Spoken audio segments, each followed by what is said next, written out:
you ever imagine that the world's third largest country, America, a land of opportunities, would have an outback and underdeveloped belt right in the middle of it? Shocked? Well, that's not a newly discovered fact. The tale of America's isolated geographic zone standing alone as an enclave traces its roots back to ages ago. Today's video will unfold everything about the horrible history and predicament of this desolate zone, leaving no room for confusion. Sandwiched between the Pacific and Atlantic Oceans and neighbors with Canada is the privileged land of the United States of America. Or you can say, the home of brilliant minds and celebrated personalities. It's not that America has always been in favorable circumstances. The history of this land of opportunity has had its fair share of ups and downs. However, America has been fortunate enough to maintain its fortunate status and rapidly upswing to global prominence.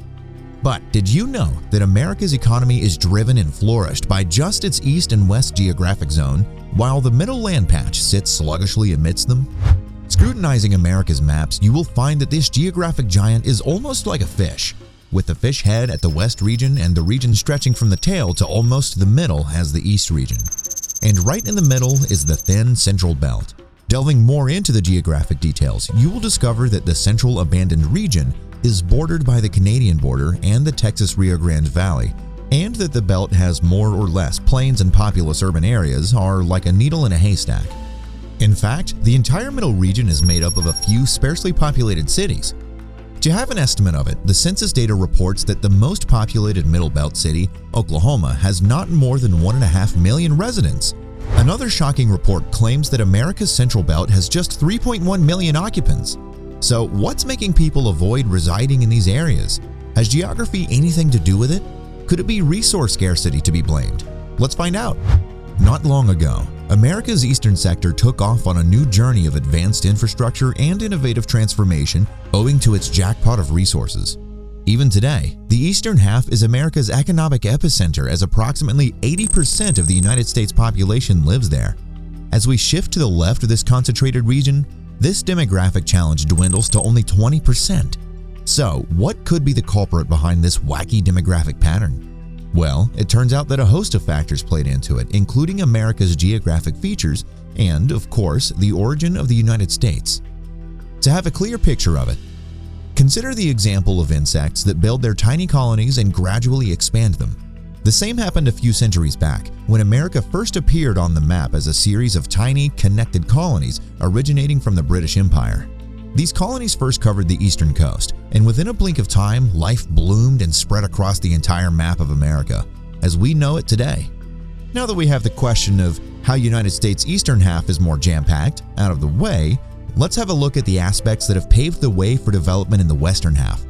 As America was flourishing endlessly like a hungry giant who would eat anything that would come in his way, it engulfed some newly founded Midwestern regions of France as well. This extension turned out a stroke of fortune for America's western half as it brought the Mississippi River to it. The fresh watershed from the river has not only been supporting the farming boom ever since, but also has strengthened the global connections as trading and shipment are made possible through it. The ease of cultivation coupled with the convenience of transportation sows the seed for rapid establishment. Seems like the Mississippi River is a treasure trove for the United States West Coast, isn't it? During this period of rapid colonization, America was unstoppable, and you won't believe that San Francisco became a part of this demographic giant decades after it was founded. After San Francisco, Los Angeles and Portland, Oregon were incorporated too. While America was extending in dual directions, the huge problem of unavailability of reliable transportation cropped up in the western zone and hit these newly founded cities with the utmost aggression. It is said that these cities had to fend for themselves, and they did that by counting on their natural resources. However, the crisis did not wreak havoc on the western half for longer. With every passing year, improvements and stability could be seen. The quality of livability and transportation was perking up, and technological innovation was becoming a definition of America. Until the year 1900, the western half underwent an amazing transformation as if it had never been into a crisis.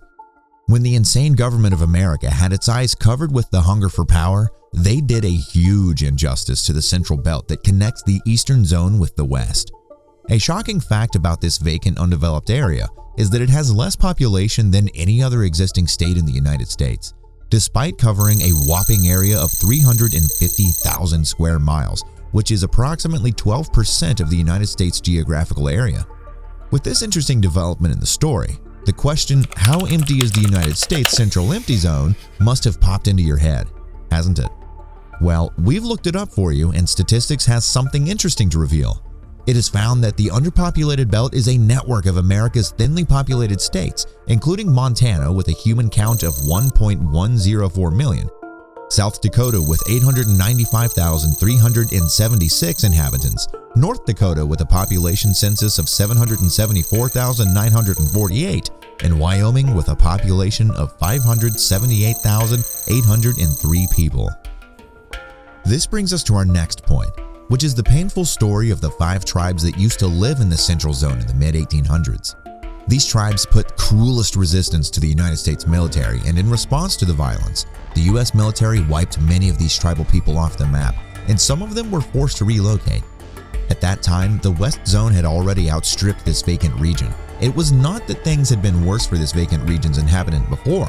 However, as the incident of tribal people killing occurred, a cloud of alarm permanently cast over this area. Until now, it's clear that it's the scarcity of resources, the negligence of legislative bodies, and the unfair treatment that have been keeping people from residing in the Central Belt. Apart from people's personal residential preferences, a significant drop in the population count is reported every year in the cities of Amarillo, Bismarck, Midland, and Odessa. This accounts for the Rocky Mountain effects. These mountains are in the West Zone, and they create something called the rain-shadow effect. To put it simply, this rain-shadow effect is the culprit behind the arid or bitter cold climate in the vacant region, both of which conditions are unfeasible for vegetation and cultivation. It highlights that even now, the residential conditions are extremely unbearable for the people, and that they are left with no other option than escaping from the curse. So, is it that the undeveloped belt has not been given an opportunity to grow and develop? Certainly, yes. The terrible history of the land is filled with incidents when advancement possibilities that could ignite any hope for the undeveloped belt's brighter future were snatched from it.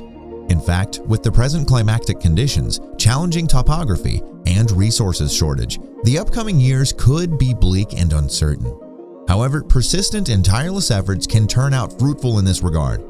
A lopsided population distribution is as common as dirt for any country across the globe. Since this phenomenon is widespread, consequently, the American governing bodies end up neglecting those areas, keeping these attention-deserving regions bereft of resources and development. Instead, they place their focus on the regions crammed with bountiful resources and make the most of them. The consequences brought on by such a scenario not only add fuel to the fire of restlessness and hatred among the people, but also provoke them to demand liberty from social and cultural disparity, all of which are incredibly dangerous to the country's integrity. It is now up to the American administration to take the matter into their own hands and work in the undeveloped belt. This is the only way to give the residents of these vacant regions the opportunities they have been dreaming of.